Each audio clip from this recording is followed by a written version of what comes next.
Okay, so we've loaded our three tables into the database: plots, species, and surveys, the one that we did originally. Now what we want to do is interact with this data sets in a variety of different ways. The way you interact with databases is by executing SQL queries. And so what we're going to do is we're going to change to the Execute SQL tab. And we get a little text box here, which has a range, or it basically gives us a set of a place where we can type commands. These commands include keywords like select and from. Those are SQL keywords. And then other text that describes the variables and the tables that are from which those variables are drawn. So the simplest query that we can carry out is a select query. And in this case, we're going to say select, for example, plot ID from surveys. And I'm going to put these on two different lines like this. So select plot ID from surveys. So this tells me what I'm going to pull out and from where I'm going to get it. So I'm going to get this variable from this table. In the reading, you'll see they also put a semicolon at the end of the statement.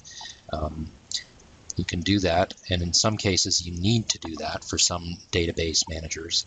In this case, SQLite doesn't require that to do it. So now I can click Run SQL, and what I get are just one column, plot ID, and here are the plot IDs, and I get 35,549 different plot IDs, or different rows, which is the number of rows that was in the original table. So all this has done is extract one column from that particular survey, or from that table. Now, there's another keyword I can add here, which might be useful in this case, which is the distinct keyword, which is only going to give me the unique values. So this, if I wanted to know how many of my how many different plot IDs are there across the entire data set, then I could add distinct here. And when I run that, I get 24 rows returned because I have, in fact, 24 different plot IDs. You'll notice they're not actually, they appear in the order in which they are actually, or the result comes back in the order in which they appear in the data set. You'll notice, so this is one of those things, we did a little bit of this with dplyr with looking for duplicates. And this actually gives us not just consecutive duplicates, but actually identifies all the duplicates wherever they appear and returns only the unique rows. So that's pretty handy, and it was very fast.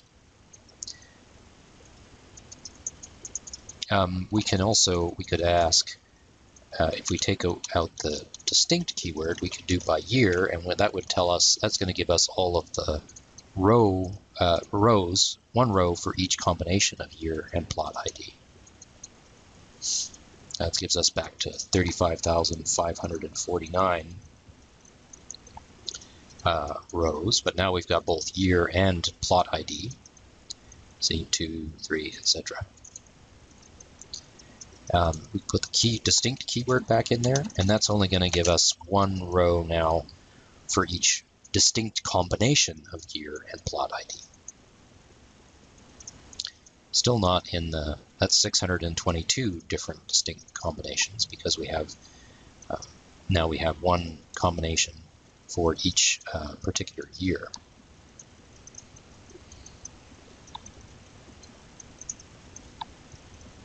Now, one of the things that we're not limited to the variables that actually appear in the table.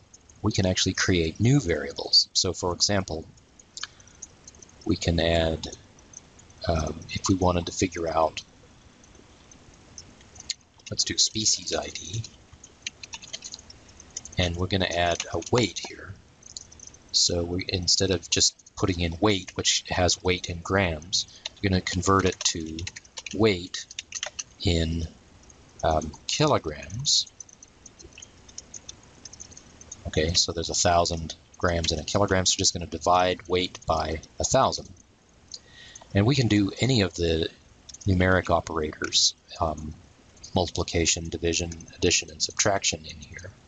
And there are also a number of functions that work in here. So if I hit run SQL, now I get weight in grams for each of my or kilograms rather, for each of my observations. The pink ones are missing values, so those are ones for which weight was missing.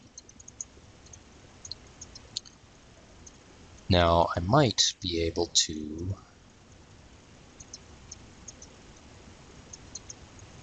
let's see, how many rows did I get out of that? I get 6,671 rows. Oh, that's because I now have distinct combinations of year and species ID. I actually didn't want to have the distinct keyword in there.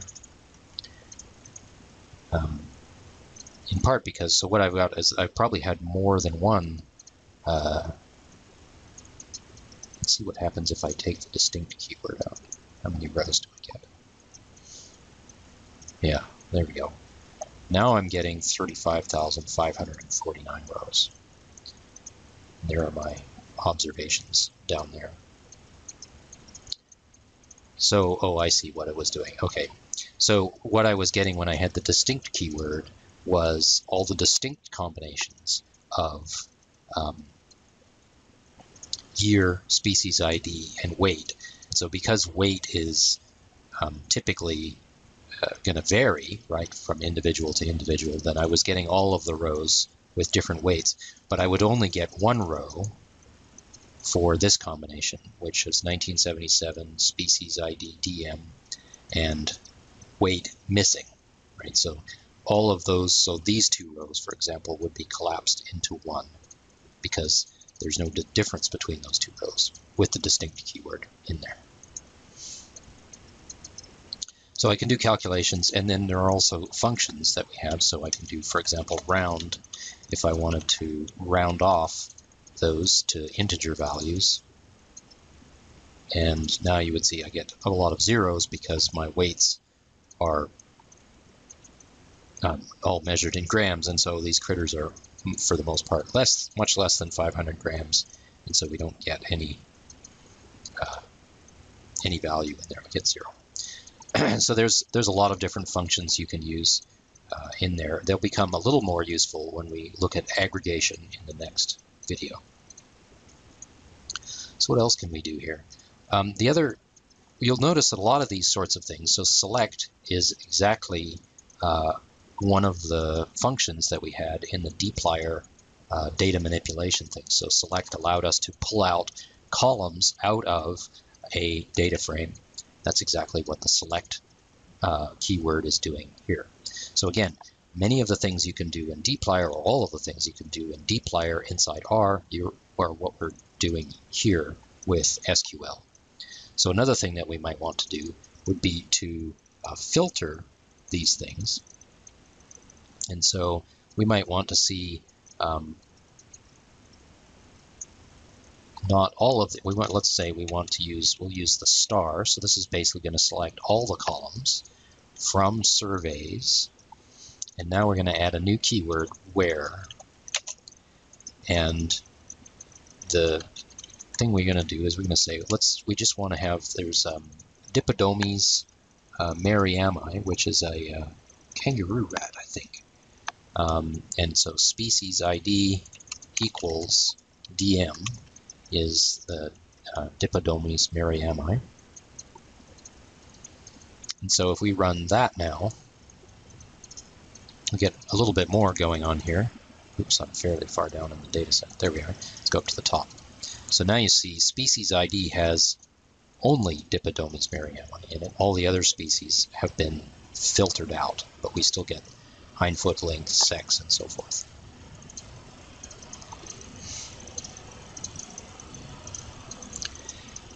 And if we wanted to, we can do other variables, other things in here. So we could, for example, replace this condition with a number. So we could say we only want year greater than 2000.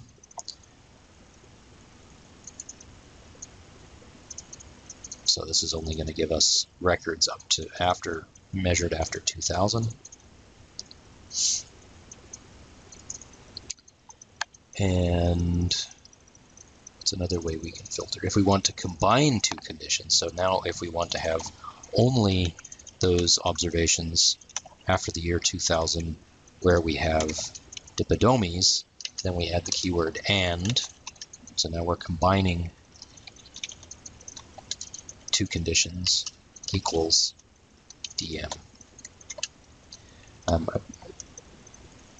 Earlier I used the double quotes, single quotes work for defining strings here as well. So now running that, get a smaller number of rows, 614, and now I'm getting only species ID and year greater than 2001. So there you have it, some simple queries doing both selection, pulling out only some variables from a table, and filtering, which is going to give us only certain rows from the table, as well as calculating particular values.